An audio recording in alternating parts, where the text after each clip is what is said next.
Welcome to the second class of the course, How to Make Great Presentations. Today we're going to talk about the power of stories, how to put together a very robust and authentic story for you to support your presentation. And you might be thinking, wow, why we have this picture here of a person doing a journey, doing a trail, right, in the woods, in the forest.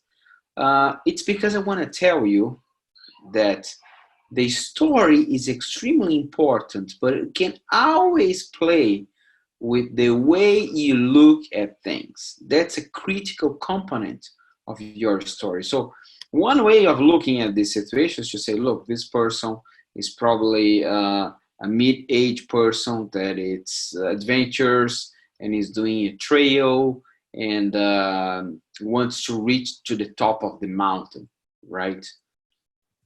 But if in fact I look to a similar forest, I might say, look, here is a different story. It's a story about the forest itself. It's about how old is this forest. In fact, this is a forest in Japan. It's one of the oldest in the world.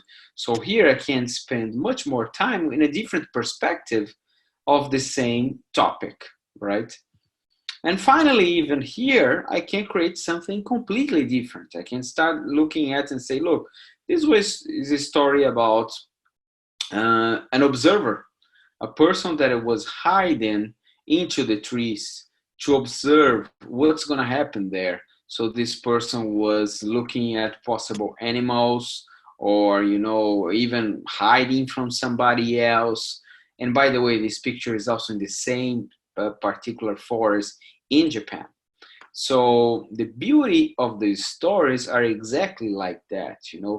It's not only think about what's your story, but what's your point of view, why you have a particular way of looking at something, right? And of course, in the business, in the corporate world, lots of our stories have a particular way of looking at, which is, for example, financials, KPIs. So how do I measure everything I'm implementing, or prioritization? So that's our particular way of looking at something. What I like to explore, and we're actually going to talk more about it in the next class, is why we see some things the way we see. And as we build a story, maybe sometimes we are actually losing a very important part of the story because basically we are addicted to see the things with the same eyes, with the same view. So, your story at the end is more important than your slides. Keep that in mind.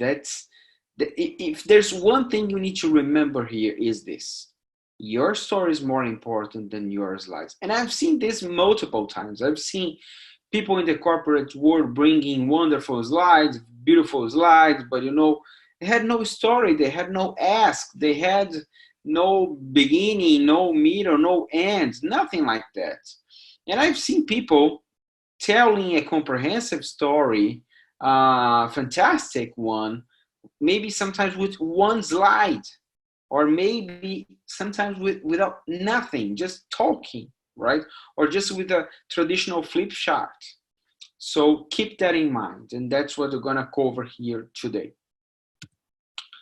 So I have 3 steps here for you to create your own story, right? So the first one, extremely important, is to start with why. What's your why, right? And I'm gonna give more details around that. The second one, after you have your why, is to create your flow. So how you're gonna organize and structure your story. And of course, if you wanna support your story with slides, you need to look at, okay, does it make sense to have this slide here, or this is a slide more towards the end or more towards the middle of the story? So what's exactly the flow? I see many people getting lost into that because sometimes the story, the why is good enough, but the flow is very confusing, right? And then you need to adapt to your reality. So we're going to cover all those aspects here today, right? So in terms of starting with the why, by the way, I'm going to put here as one of the tasks for this particular class that you can watch a TED Talk around the power of why. Actually, the name of the TED Talk is Start with Why. Why gives us the purpose, right? So why we are doing what we are doing, why we're investing in this project, why this particular initiative is so important. So you always need to start with that to some extent, even if it sounds obvious to the audience, because you might say, yeah, okay, Daniel, but everybody knows what's our why. For example, I work in the healthcare industry, but it's important to remember, look, our why many times is the patients, right? And working in drugs, like, for example, for cancer, wow, we are not talking about like a minor cold or a minor headache. We're talking about life and death, right? So when I bring the why together to my story, that can eventually even be a financial story, but I bring my why together in terms of, okay, why are we doing this? It's because we have patients out there. It's because the more the patients take our drugs, the more they're going to have a better life, the more they're going to be able to extend their lives, right? So the why is also related to the goals. What are your goals for this particular presentation? Um, at the end, what does success look like, right? So what's your ask for the presentation? Do you have a particular ask to the audience? That's very important. So is it a presentation much more to align on a plan, or is a presentation to receive feedback from the audience? It's a presentation to motivate, to engage the audience, to make the audience reflect on it. So what's exactly your goals for that particular presentation? And finally, what does success look like, right? So it's very important that you start with those topics, with those, the why, the goals, and what the success look like. Because people that are going to be watching you or participating in your workshop, they already feel, okay, it looks like I'm not going to waste my time here today. It looks like I know why I'm here in this particular workshop or presentation. Then, very important to create your flow, right? And as I said at the beginning of the course, there's no magic formula, but my suggestion for overall flow that works for many kinds of presentations, I would say probably for the majority of the presentations, is, as I said, you need to have an opening, you need to have a development, and then you need to have a close. In terms of opening, your opening needs to be impactful, it needs to be engaging.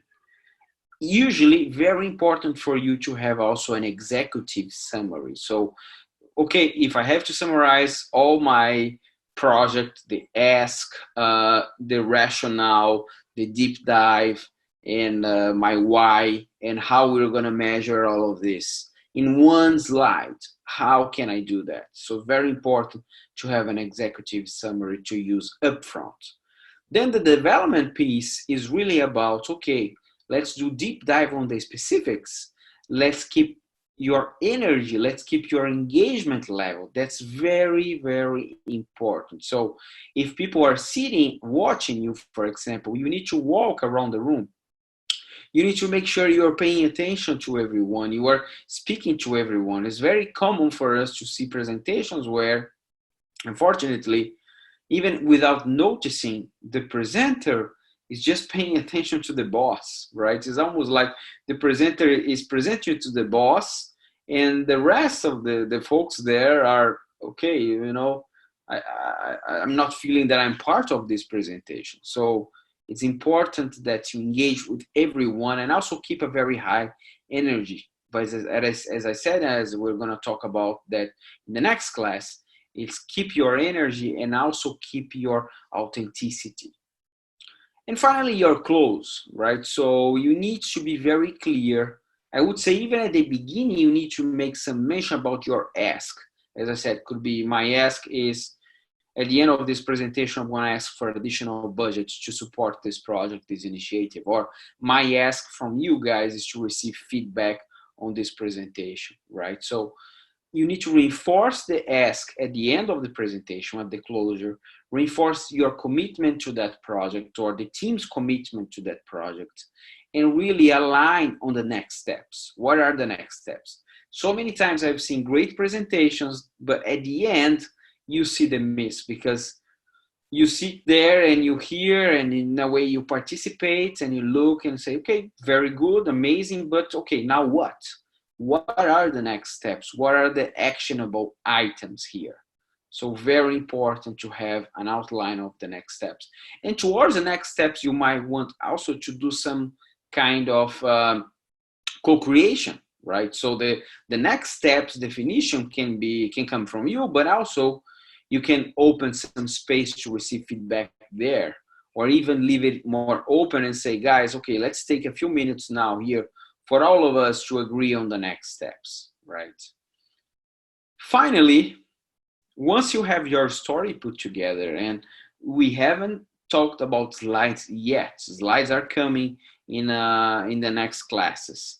But once you have your story, right, you're gonna be easily putting this into slides, for example. But you need to adapt to your reality. So what do I mean by that? You need to adapt to your audience. So if I'm presenting one particular topic, right? So let's think about, for example, soccer. I'm gonna make a presentation about soccer. As I mentioned before, I'm from Brazil, right? So soccer is the number one sport in Brazil. And I'm gonna make a presentation that let's try to follow the flow here. So really, my why of this presentation is to share my passion about soccer. My goal is to explain the rules of soccer to the audience and explain the most special moments I had in my life about soccer. At the end, what does success look like is that people from the audience, they have an understanding of soccer. In a way, even I would love to have them motivated to play soccer to some extent, even if it's just try to play soccer, okay? So in terms of my flow, I would have to create a more detailed opening, development, and closer, right? But if I am making the same presentation about soccer, let's say to Brazilians, I need to adapt because they are already very familiar with soccer. If I'm making a presentation to Europeans, pretty much the same, right?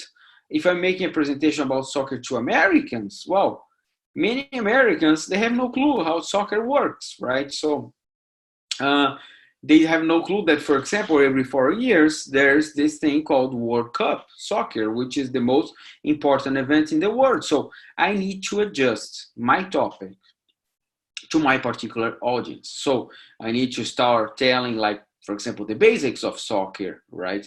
And with an audience like, for example, the Europeans, I can already jump to another level. The other thing is, how much time do you have? And that's here I see a huge issue, because in the corporate world nowadays, we don't have much time. We have lots of meetings. It's always about, okay, you have 10 minutes, 15 minutes to make a presentation and all of that. So be very conscious about that, because if you have, let's say, 15 minutes, you're not going to prepare 30 slides or 50 slides, right? So usually the way I work is to have one slide every 2 minutes. So let's assume you have half an hour. I would have a maximum of 15 slides, probably 10, because we also want to reserve enough time for people to interact, to ask questions, to debate, right? So if you spend, let's say, 2 minutes each slide on average, of course, some slides you're going to spend more time, some other slides less time, but that's going to give you a good flexibility throughout the presentation. And finally, how you are going to present. Is it live? Is it virtual, as we are doing here today? And it's becoming very common to do virtual presentations. So sometimes we use Skype or other tools, but even at my company, I use a lot of Skype.